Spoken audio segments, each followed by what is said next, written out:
Welcome to MLS Online Virtual Classroom. Today, in Unit 2, Save Me, we will be covering the section of grammar, in which we will learn about simple sentences. So, open up page number 32 and let's get started. To know about simple sentences, let's look at the given pictures. First, let's look at this picture. It says that Dad digs. Let's look at the second picture. I clean. Now let's look at the third picture. The cat eats. And the last picture is Mom cuts.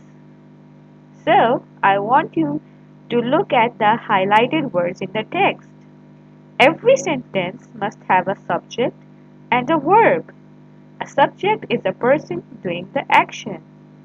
For example, in the sentence, Dad digs, Dad is a subject and digs is a verb. Now let's do an activity. Make 5 simple sentences on a loose sheet. If you have any difficulty, ask someone in your family for help.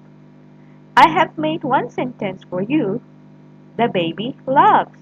This is a simple sentence because it has a subject and a verb.